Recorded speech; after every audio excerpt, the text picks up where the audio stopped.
வணக்கம். என் பேர் சாந்தி. நான் இங்கே மேரிசெல் பகுதியிலேருந்து வரேன். நான் ஃபஸ்ட்டு இங்கே ஜாயின் பண்ணது ஹவுஸ் கீப்பிங்காக ஜாயின் பண்ணேன். எனக்கு இங்கே ஒரு வேலை இருக்குதுன்னு சொன்னது என் ஃப்ரெண்டு பானு. சேர்ந்து ஒரு 2-3 நாளில் எனக்கு உடம்பு சரியில்லாமல் ஆகவும் நான் இங்கே ஜாயின் பண்ணிவிட்டு அப்புறம் பிரேக் ஆகுற மாதிரி ஆயிடுச்சு. எனக்கு ஹெச்பியும் அயனும் ரொம்ப கம்மி. ஆனாலும் நான் இங்கே வேலை செய்யணுங்கிறக்கோசரமே நான் அந்த இது பார்க்காம இங்கே வேலை செஞ்சிட்ருந்தேன். இப்போ நான் இங்கே சேர்ந்து 1 வருஷம் ஆச்சு. இப்போது 1 இயரில் நான் நிறையா ஹெல்த் இஷ்யூ இருந்தாலும் இங்கே எல்லாத்துக்கூடையும் சந்தோஷமாக பேசி சிரித்து இப்போ வேலை செய்கிறங்காட்டி எங்களுக்கு அந்த உடம்பு சரியில்லைங்கிற ஒரு எண்ணம் வரதில்லை. ஆக்டிவிட்டியாக இருக்கிறோம். இப்போ டாக்டரே நான் இருக்கிற இப்போ எனக்கு ப்ளட்டு ரொம்ப கம்மியாக இருக்குது. ஆனால் நீங்கள் எப்படி இவ்வளோ ஹெல்த்தாக இருக்கிறீங்க, எப்படி நடக்கிறீங்க, எப்படி நீங்கள் வேலை செய்கிறீங்கன்னு சொல்கிறது என்னால் நம்பவே முடியலன்னு டாக்டரே என்கிட்ட கேட்குறாரு.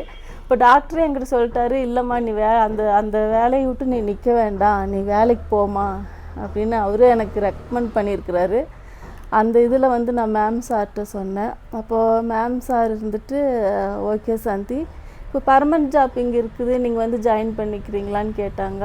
நான் யோசித்து சொல்கிறேங்க சார்னு ஒரு வீக் கழித்து சார் நான் ஜாயின் பண்ணிக்கிறோம் அப்படின்னு சொன்னேன்.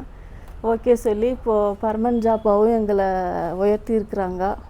இதே மாதிரி நிறையா பொண்ணுங்களுக்கு இங்கே வேலை இருக்குது. இப்போது எங்கள் ஃபேமிலியில் இப்போ எங்கள் வீட்டுக்கார ஒரு சம்பாதனை தான், எனக்கு 2 பொண் குழந்தை இருக்குது.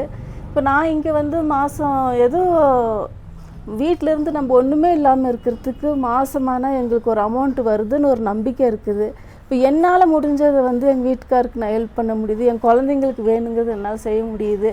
என் பிள்ளை தைரியமாக என்கிட்டம்மா ஹாஸ்டல்லேருந்துமா எனக்கு ஒரு 1000-2000 அனுப்புமா அப்படின்னா என் சேலரியிலேருந்து என்னால் அனுப்ப முடியுது. நம்ம மற்றவங்களை எதிர்பார்க்க தேவையில்லை. நம்ம செலவு இப்போ எனக்கு ஹெல்த்துக்கு ஏதாவது டேப்லெட் வேணுன்னா கூட என் சேலரியிலேருந்து நான் எடுத்து தைரியமாக செலவு பண்ணுறதுக்கு உண்டான இது மேம் உருவாக்கி கொடுத்துருக்குறாங்க. இப்போ நம்ம எவ்வளோ எஃபெக்ட் போடுறோமோ அவ்வளோ எஃபெக்ட்டுக்கு உண்டான சேல்ரி நமக்கு வருது. இப்போ மந்த்லி சேல்ரி வாங்க போகிறோம் அடுத்த மாதத்துலேருந்து. அது இனிமே சந்தோஷமாக இருக்குது எனக்கு. இதெல்லாம் மேம் சாரு, முக்கியமாக நான் பானுக்கு ரொம்ப நன்றி சொல்லணும். அதோட மேம் சார் எங்கள் மேலே நம்பிக்கை வச்சு ஒரு 2 ட்ரிப் எங்களுக்கு ஒரு 2 பொறுப்பு கொடுத்தாங்க. நாங்கள் எவ்வளோ தூரம் இது பண்ணோன்னு தெரியல. ஆனால் அது ரொம்ப சந்தோஷம் பண்ணி எங்களுக்கு மீட்டிங் வச்சு கையெல்லாம் தட்டி இது பண்ணாங்க. இந்த மாதிரி யாருமே நம்பிக்கையே இல்லாத ஒரு இதில் இப்போ வெறும் லேடிஸ்க்கு இவ்வளோ முக்கியத்துவம் கொடுத்து இவ்வளோ தூரம் நம்மளை வழி நடத்துகிறாங்கன்னா அவங்களுக்கு ஃபஸ்ட்டு நம்ம தேங்க்ஸ் சொல்லணும். அவங்களுக்காக நம்ம ப்ரேயர் பண்ணணும். இனி எத்தனையோ பேர் கஷ்டப்படுறவங்க இருக்கிறாங்க. இந்த கம்பெனியில் ஜாயின் பண்ணி அவங்க இனி மேலே மேலே இதாகணும். அதுக்கு சப்போர்ட்டாக நாங்களும் இருக்கணும். மேம் சாரு பானுக்கு நாங்கள் சப்போர்ட்டாக இருக்கணும்னு கடவுளில் ப்ரேயர் பண்ணிக்கிறேன். வேலையும் சேலரிங்கும் போது ஃபஸ்ட்டு வேண்டான்னு சொன்னாங்க. ஏன்னா அப்படி உடம்பு சரியில்லை, நீ போய் கஷ்டப்படணுன்னு அவசியம் இல்லை அப்படின்னாங்க.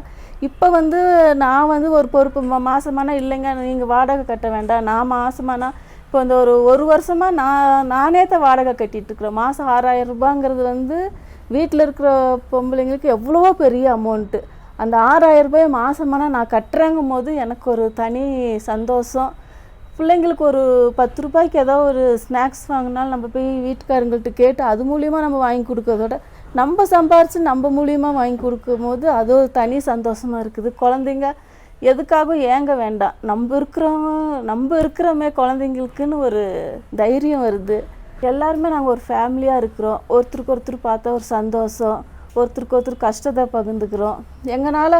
என்னால் இன்றைக்கி ஒரு 10 ரூபாய் எனக்கு வேணும்னா இன்னொரு ஃப்ரெண்டுங்கள்ட்ட கேட்டால் கூட ஹெல்ப் பண்ணுறாங்க. இப்போ வெளியெல்லாம் நம்ம போய் கேட்க முடியாது. இப்போ இங்கே ஒரு 10 பேர் கூட நம்ம ஃப்ரெண்ட்ஷிப்பாக இருக்கிறோம். அவங்களுக்கு ஒரு கஷ்டம்னா நம்ம ஹெல்ப் பண்ண முடியுது, அவங்களுக்கு ஒரு கஷ்டம்னா எங்களுக்கு ஹெல்ப் பண்ண முடியுது.